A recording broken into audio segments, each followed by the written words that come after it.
जय हिंद गाइस। आज मैं आपको बताऊंगा कि मैंने कैसे एक महीने में अपना एपकेट का पेपर क्लियर किया। So let's start. मेरा पहला भी एपकेट का जो फर्स्ट पेपर था 124 वो क्लियर था, और उसका जो एसएसबी है वो मेरा 10 जुलाई को था गुवाहाटी में। But unfortunately I could not clear my SSB. जब मैं 13 को वापस आया तो मैंने 14 को अपनी फिर से पढ़ाई शुरू की, और लगभग वहाँ से एक महीना मेरे पास था। एक महीने में मैंने ऐसा क्या किया कि मेरा जो एपकेट का पेपर है वो निकल गया। मैं बताता हूँ। फाइनली एपकेट का हम सिलेबस समझ लेते कि एपकेट में होता क्या है। एपकेट में कितने क्वेश्चन आते हैं? इंग्लिश, रीजनिंग, मैथ्स और GS, 4 subject. English 30 question, reasoning 25 question, maths 20 question और जीएस के 25 क्वेश्चन। इंग्लिश के लिए मैं डेली के 2 घंटे देता था, जिसमें पहला घंटा इसमें रीडिंग और होकैब, दूसरे घंटे में जो अन्य मैम को सीजीएल का टेक्स्ट बुक पर प्रैक्टिस सेट चलता है वो लगाता था। रीडिंग जो पहले घंटे में मैं रीडिंग करता था, उसमें जो द हिंदू था, द हिंदू का जो न्यूज़पेपर है वो मैं पढ़ता था, जिसमें भी वर्ल्ड अफेयर्स। और नेक्स्ट आधे घंटे में भी जो एसएससी के जो वन वर्ड आइटम और सिनोनिम से वो रीड करता था डेली के 10। वहाँ से मेरी वोकैबुलरी अच्छी हो गई। और reading is very important, because हम जब एग्ज़ाम देते तभी तो इम्पॉर्टेंट है ही, because cloze test speakers reading से होती है। और जब हम एसएसबी में जाते हैं तब भी हमें वहाँ से ही बेनिफिट मिलता है। तो रीडिंग के लिए मैं द हिंदू न्यूज़पेपर रीड करता था। Coming to next part, maths मैंने आदित्य रंजन सर से वीडियो से कंप्लीट किया और उसके नोट्स बनाए। और बाकी प्रैक्टिस में मॉक टेस्ट के थ्रू करता था। जो क्वेश्चन नहीं आता था उसे मैं नोट डाउन करता था, और उसको जो है एनालिसिस के थ्रू उसका रिव्यू देखता था कि कौन सा क्वेश्चन गलत हुआ, कौन सा राइट हुआ, और उसका सोल्यूशन देखता था। वहाँ से मेरी वीक पार्ट और स्ट्रॉन्गेस्ट पार्ट मुझे पता चलते थे, और उस पर जो वीक पार्ट थे उस पर मैं काम करता था।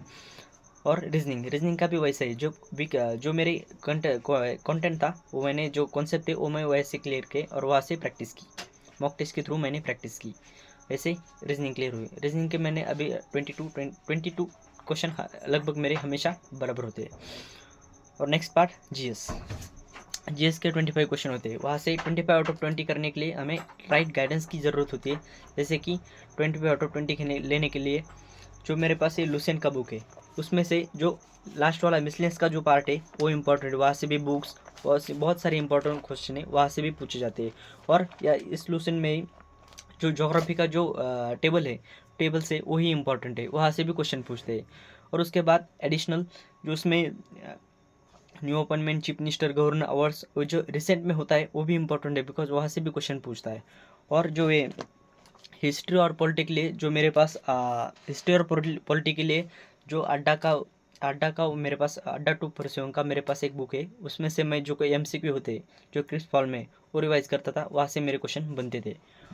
और जो डेली करंट अफेयर्स है वहाँ से defence award, sports, schemes, defence exercise, missiles, वो डेली का है। वो डेली डिटेल में मैं नोट डाउन करता था, उसको हफ्ते में एक बार और महीने में एक बार उसको रिवाइज करता था।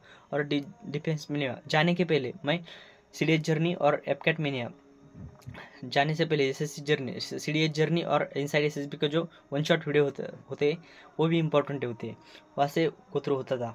वहाँ से भी बहुत सारे क्वेश्चन मतलब रिवाइज होते थे, वहाँ से भी डायरेक्टली क्वेश्चन देखने को मिलते हैं। तो बात करते हैं कि हम कैसे हम अपने आप को प्रिपेयर कर सकते हैं। अब हमारे पास नेक्स्ट एग्ज़ाम के लिए 4 मंथ्स है, तो हम कैसे प्रिपेयर करें कि हमें अच्छा खासा स्कोर मिले। इंग्लिश में हम 30 आउट ऑफ 24 क्वेश्चन, रीजनिंग में 22, मैथमेटिक्स में 10 मतलब 13 टू 14, मैक्सिमम 13 टू 14, जीएस में 25 आउट ऑफ 20 प्लस हम क्वेश्चन कर सकते हैं। तो हमें कैसे पढ़ना चाहिए? तो डेफिनेटली हमें इंग्लिश के लिए हमें 2 घंटे तो देना ही चाहिए।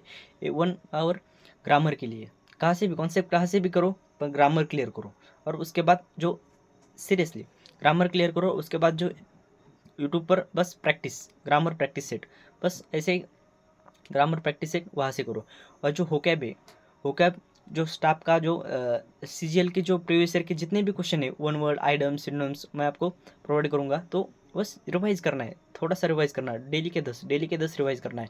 और जो डेली के 10 रिवाइज करना है। और नेक्स्ट पार्ट कॉम्प्रहेंशन के लिए reading is most important, because जब हम cloze test PQRS passage solve करते हैं तो हमें वहाँ पर रीडिंग की ज़रूरत पड़ती है। तो हमें डेली आधा घंटा तो डेफिनेटली रीड करना ही करना है, बिकॉज यहाँ पर तो है पेपर में तो, लेकिन एसएसबी में हमें reading English communication is very important, वहाँ पर भी हमें वो काम में आती है। तो हम ऐसे कर सकते हैं। रीजनिंग के लिए जो सिंपल सी बात है कि मैं आपको बताऊंगा कि जो कॉन्सेप्ट है, मैं आपको अपने नोट्स शेयर करूंगा कि रीजनिंग के कौन से नोट्स होते हैं, और बहुत सिंपल सी एपकैट में रीजनिंग आती है, ज़्यादा हाई लेवल की नहीं आती। एपकैट में तो सीजीएल में थोड़ा हाई लेवल का आता है, लेकिन यहाँ पर तो नॉर्मल आते हैं कि हर कोई कर सकता है, लेकिन उसके लिए प्रैक्टिस करना है। हम उसके बाद धीरे धीरे प्रैक्टिस उसकी आने वाले सेशन में करेंगे। मैथ्स का भी सिंपल है। हम जो थोड़ा थोड़ा जो टब है, टाइप 1 टाइप 2 जो कॉन्सेप्ट है, अगर हमारे वो कॉन्सेप्ट क्लियर है, तो हमें जो बेसिक्स ट्रिक्स पता है कि कैसे क्वेश्चन को अटेम्प्ट किया जाता है, तो हमें अब हम जब प्रैक्टिस करते हैं तो हमें पता चलता है कि कौन सा क्वेश्चन कैसे ड्यूरेबल है, कौन सा करना। हम आने वाली सेशन में वो भी करेंगे। और सबसे ज़रूरी बात जो जीएस में हमें बहुत फॉलो करेंगे, बहुत बच्चों को दिक्कत आती है कि जीएस में बहुत सिलेबस फास्ट है, तो कौन क्या पढ़ता है पता नहीं चलता बहुत सारे। पर इसके लिए कोई बैच लेने की तो बहुत बिल्कुल भी ज़रूरत नहीं, जब हम यूट्यूब पे बिल्कुल फ्री कर सकते हैं।